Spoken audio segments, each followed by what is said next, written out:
20 घंटे तक प्लांट बंद, एक विस्थापित बेटे की मौत, मिला क्या? एक अस्थायी नौकरी, पूछता है विस्थापित। जी हाँ, बोकारो स्टील प्लांट की इस घटना ने जो पूरे बोकारो को हिलाकर रख दिया था, उसके बाद जो नतीजा सामने आया उससे सभी चकित और भाव विभोर हैं। 6 घंटे में 1 लाख व्यू पार कर कर बोकारो के इतिहास में जो आपने सम्मान हमें दिया है, उसके लिए सबसे पहले डी फोकस परिवार की तरफ से तमाम झारखंड वासियों को, बोकारो वासियों को, चास वासियों को हम तहे दिल से सलाम करते हैं कि आपने डी फोकस को इस मुकाम पे पहुंचाया कि महज 5 से 6 घंटे के अंदर ही 1 लाख व्यू पार कर कर किसी खबर को इस ऊंचाई तक पहुंचाने का काम किया है। पूरे बोकारो शहर में आंदोलन तो जरूर समाप्त हो गया, लेकिन ग्रामीण क्षेत्र और विस्थापित क्षेत्र में यह चर्चा बनी हुई है कि आखिर मिला क्या विस्थापितों को। इतने लंबे चौड़े आंदोलन के बाद एक अस्थायी नौकरी ही विस्थापितों को मिलना था, तो इतने बड़े आंदोलन की क्या जरूरत थी? एक बेटे की मौत की क्या जरूरत थी? इसी विशेष मुद्दे पे आज हम चर्चा करने जा रहे हैं और हमारे साथ इस समय सांसद प्रतिनिधि कन्हैया पांडे जी हमारे साथ हैं। इनका हम स्वागत करते हैं। कन्हैया जी, स्वागत है। सबसे पहले तो मैं पूरे बोकारो सहित आपके चैनल, जो बोकारो का सबसे लोकप्रिय चैनल है, डी फोकस परिवार को धन्यवाद देता हूं कि मुझे आपने इस काबिल समझा कि ये जो बहुत ही गर्म विषय है बोकारो का, इस पर चर्चा करने हेतु बुलाया। मैं धन्यवाद देना चाहता हूं। हमारे साथ राम नारायण शर्मा है, वरिष्ठ पत्रकार। जी बिल्कुल, डी फोकस में आप सभी का एक बार फिर स्वागत है। लाइव के लिए जो आपने 1 लाख व्यू दिया है उसके लिए हम लोग आभार व्यक्त करते हैं, लेकिन एक बार फिर से एक नए मुद्दे के साथ आपके साथ हम लोग इस समय हाजिर हुए हैं। तो कन्हैया जी हमारे साथ है, लेकिन सबसे पहले कन्हैया जी के प्रश्न का जवाब मैं दे दूं कि डी फोकस ने आपको उस लायक नहीं समझा है, उस लायक आपको धनबाद के सांसद ने बनाया है, क्योंकि 5.5 लाख की आबादी में आपका सांसद प्रतिनिधि चयन करना ही अपने आप में एक अनोखा पहल था। तो सांसद ने आपको मौका दिया और हम सांसद प्रतिनिधि की हैसियत से आपको इस जगह बुलाए हैं। हमारे कुछ तीखे प्रश्न हैं जिसका जवाब भारतीय जनता पार्टी के नेता दे ना पा रहे थे, इसीलिए हमने सोचा कि सांसद प्रतिनिधि को ही बुला ले। हमारे साथ जितने भी लोग जुड़े हुए हैं और जो लोग इस कार्यक्रम को देख रहे हैं और उस आंदोलन को जिन लोगों ने करीब से देखा, उनके जहन में मात्र एक प्रश्न गूंज रहा है कि 20 घंटे तक प्लांट बंद, इतनी बड़ी आंदोलन, विस्थापित बेटे की मौत, उसके बाद मिला क्या? एक अस्थायी नौकरी। तो सांसद महोदय का इंतजार क्या बोकारो की जनता इसलिए कर रही थी कि एक अस्थायी नौकरी लेकर दिल्ली के चेयरमैन कार्यालय से चलकर बोकारो आना था उनको?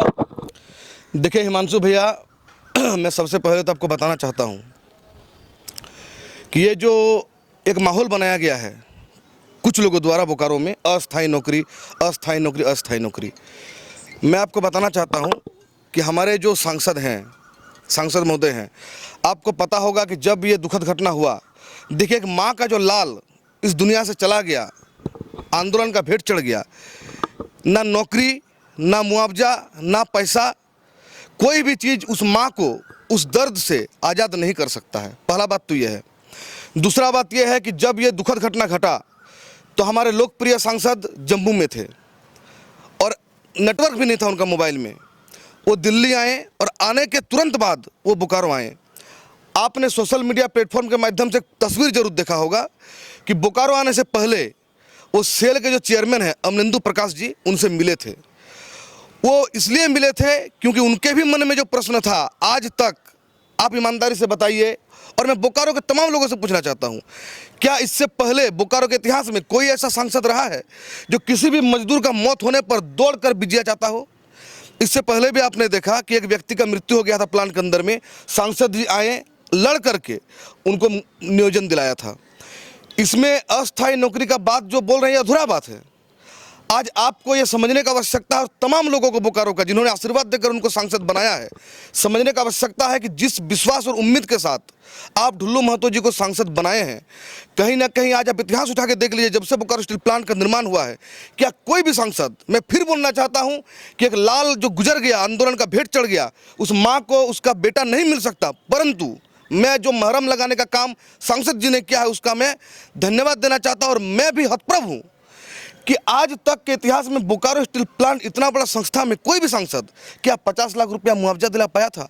2 दिन तक आंदोलन चल रहा था, क्या 50 लाख रुपया देने के लिए मैनेजमेंट तैयार था? और जो अस्थायी नौकरी का बात कर रहे हैं, कुछ ना कुछ टेक्निकल पेच था या है भी कि सांसद जी ने जो सेल के डायरेक्टर हैं उनसे बात भी किया था और वह भी अस्थायी नौकरी के रूप में जरूर ज्वाइन कर रहे हैं। और आपको मैं बताना चाहता हूं कि जो ATT, OTT, MTT तमाम तरह का जो प्रतियोगी परीक्षा पास करके भी जो लोग ज्वाइन करते हैं ना, 2 साल तक वो इरेगुलर ही रहते हैं। 2 साल के बाद उनका नौकरी परमानेंट किया जाता है। सांसद जी ने एक आश्वासन दिया है कि इनका जो है प्रपोजल बोकारो स्टील प्लांट के DI द्वारा सेल हेड ऑफिस भेजा जाएगा और इनका नौकरी कहीं ना कहीं परमानेंट होगा। ये सांसद जी ने सेल के जो अध्यक्ष है उनसे बात करके आए हैं और सांसद जी के ही कहने पे वो लड़का ज्वाइन भी किया। और मैं आपको विश्वास दिलाता हूं सांसद प्रतिनिधि होने के नाते कि हमारे सांसद एक आंदोलनकारी व्यक्ति हैं, एक लड़ाकू व्यक्ति हैं। वो कभी भी आज तक किसी को न ठगने का काम किया है न छलने का काम किया है। और ये नौकरी अस्थायी नहीं है, बल्कि नौकरी आने वाले समय में अस्थायी नौकरी मिलने जा रहा है। अच्छा, हमारे साथ विस्थापित परिवार के बेटे और इस शहर के वरिष्ठ पत्रकार राम नारायण शर्मा जी भी हैं। ऐसे तो कन्हैया जी भी विस्थापित हैं, सांसद का पक्ष मजबूती से रख रहे हैं। अब मजबूरी क्या है मैं नहीं जानता, आप इनके जवाब से कितना संतुष्ट हैं? हिमांशु जी, हम लोग सवाल जवाब तो हमेशा करते रहते हैं, लेकिन मैं कन्हैया पांडे जी से ही पूछना चाहूँगा। इनका अपना गांव है पाथरकटा पुनर्वास क्षेत्र, और उस गांव में अगर ये जाते होंगे, आज वहां पर एक महायज्ञ का समापन था, हो सकता है ये गए होंगे, तो इनके गांव के लोगों ने ही पूछा होगा कि सांसद महोदय तो बड़ा अपने आप को टाइगर टाइगर टाइगर कहते रहते हैं, लोग भी कहते हैं, हम लोग भी कहते हैं उनके पिछले आंदोलनों को, उनके कार्यकाल को देखते हुए। लेकिन क्या टाइगर इसलिए उनको कहा जाता है कि ठेकेदारी में एक मृत आदमी को, परिजन को नौकरी दिला पाई, इसीलिए क्या वो टाइगर है? इनके गांव के लोग भी सवाल पूछते हैं। तो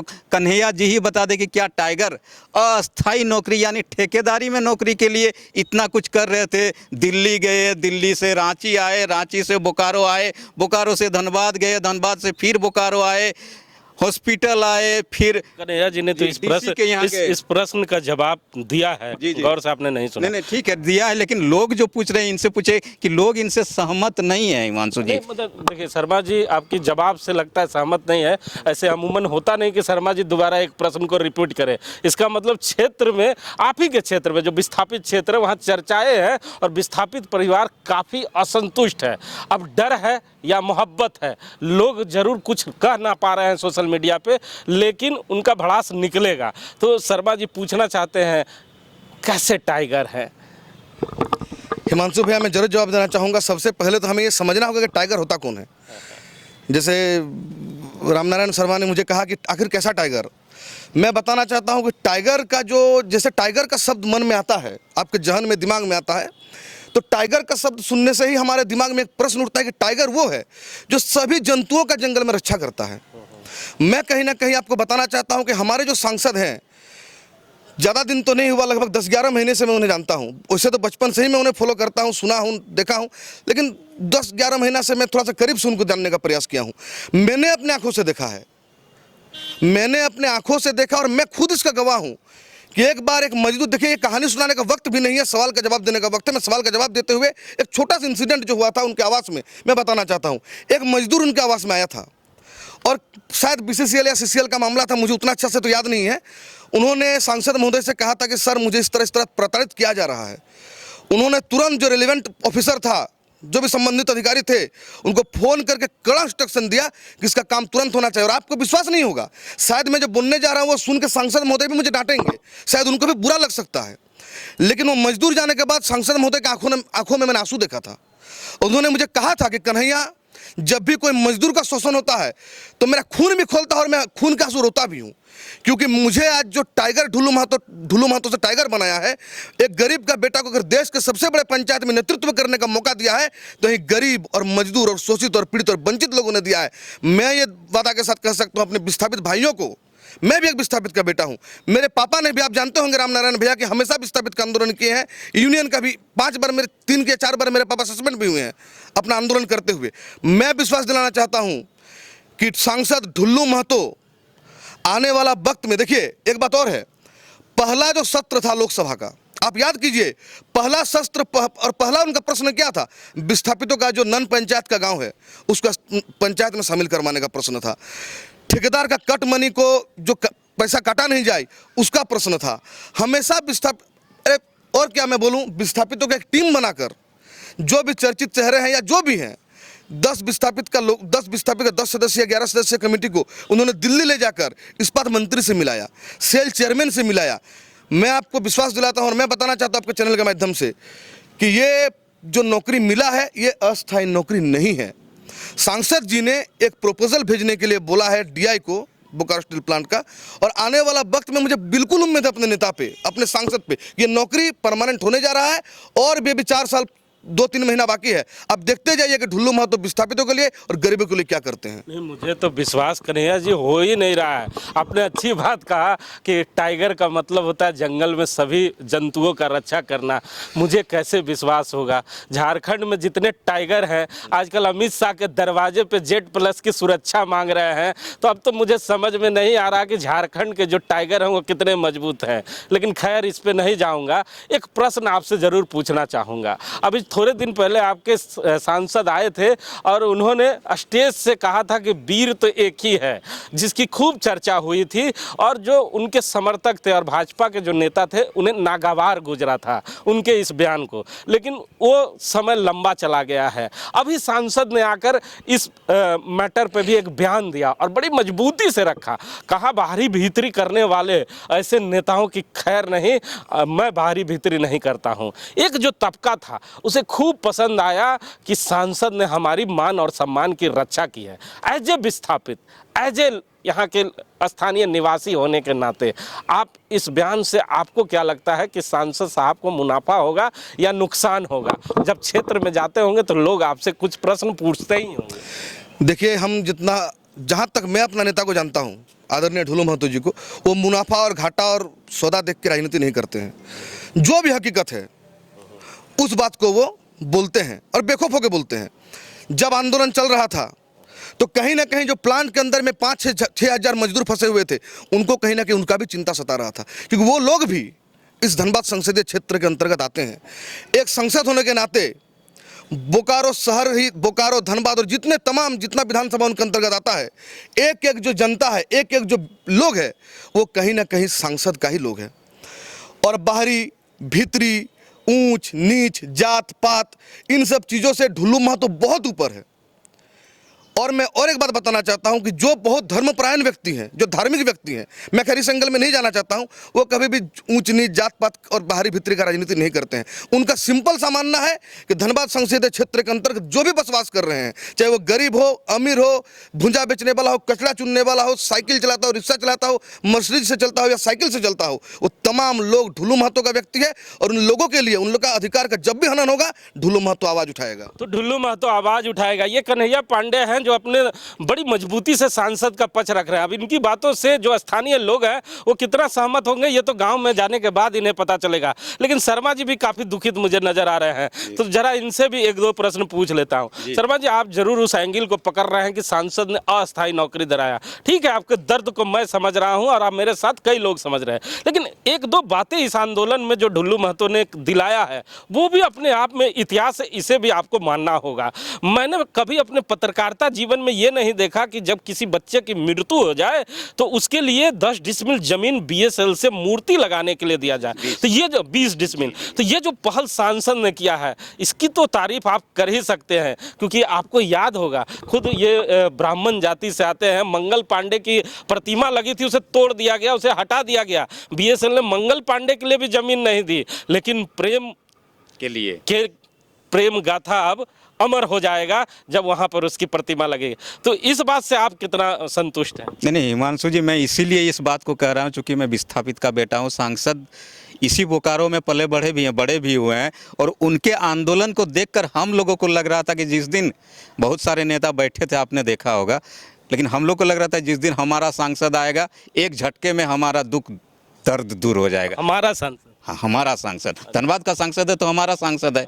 तो इसीलिए हम लोग को लगा था कि एक झटके में हमारा दुख दर्द दूर हो जाएगा। और सभी विस्थापित ने, अगल बगल जितने लोग शहर में भी थे कि ये शहर अब कैसे चलेगा, उन्हें भी ये चिंता सता रही थी कि कोई कुछ करे ना करे, सांसद आएंगे उसके बाद समस्या का समाधान हो जाएगा। पत्रकार, आपको क्या लगता है कि सांसद के ये जो दो बड़े डिसीजन थे, अस्थायी नौकरी और बाहरी भीतरी का अभियान, उनको मुनाफा दे जाएगा या नुकसान होगा? नहीं, ये बहुत अच्छी बात है। एक राजनेता को तो हमेशा स्टैंड लेना चाहिए, सभी लोगों के लिए उनको अपनी बात रखनी चाहिए। और बाहरी भीतरी की बात होती ही है, वो राजनीति है। लोग कहेंगे हम अपने हक की बात करेंगे, दूसरे जगह से आए हुए लोग अपने हक की बात करेंगे, लेकिन सांसद सबका है। अंत में कन्हैया पांडे जी जो सांसद प्रतिनिधि हैं, समय की कमी है, अंत में एक प्रश्न ले लूं।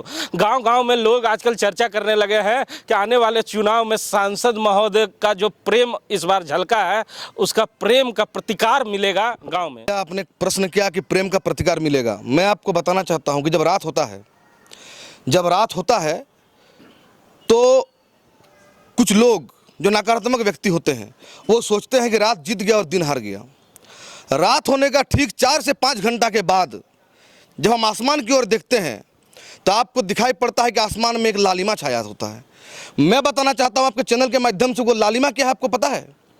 रात का दिन के साथ जो निरंतर चला संघर्ष करने के पश्चात जब दिन रात का वध करता है और वध करने के बाद जब रात का रक्त निकलता है तो उस रक्त से पूरे आसमान में लालिमा छाता है।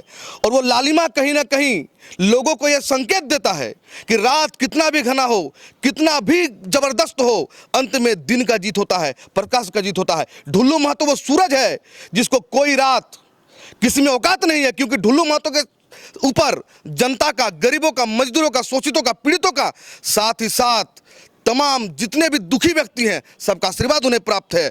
वो हर बार रात का वध करेंगे और उजाला के तौर पर वो सूरज बन के उगेंगे। ढुल्लू महतो वो सूरज है जिसका अस्त कभी नहीं हो सकता। सुना ना आपने, ढुल्लू महतो वो सूरज है जिसका अस्त नहीं हो सकता। लेकिन मैं बताना चाहता हूं, बोकारो स्टील सिटी में जितने भी विधायक प्रतिनिधि है, सांसद प्रतिनिधि है, उन्हें बताना चाहता हूं कि जब भी आपका नेता बुरे वक्त में रहे और आप मुखर होकर मीडिया के सामने चलकर ना आए तो समझ लीजिए कि सांसद ने, अगर विधायक ने जिन प्रतिनिधियों का चयन किया है वो प्रतिनिधि गलत है। क्योंकि कहा जाता है कि जब आपका राजा किसी संकट में पड़ जाए तो उसका सेनापति को आगे निकल कर आना चाहिए और जनता के हर उस प्रश्न का जवाब देना चाहिए। हम धन्यवाद करते हैं सांसद प्रतिनिधि का कि उन्होंने बेखौफ होकर जनता को उस बात से रूबरू कराने का प्रयास किया है कि जानकारी आवाम को नहीं थी। उन्होंने साफ तौर पे कहा है कि बादल छटेगा और दिन का उजाला आएगा। उसी तरह अस्थायी नौकरी का जो आश्वासन सांसद ने दिया है, आने वाले समय में यह अस्थायी नौकरी परमानेंट नौकरी में बदल जाएगा। अब आने वाला वक्त बताएगा कि सांसद प्रतिनिधि कन्हैया पांडे के बातों में कितना दम है, यह तो वक्त बताएगा। कैमरामैन भोला के साथ जीपी हिमांशु।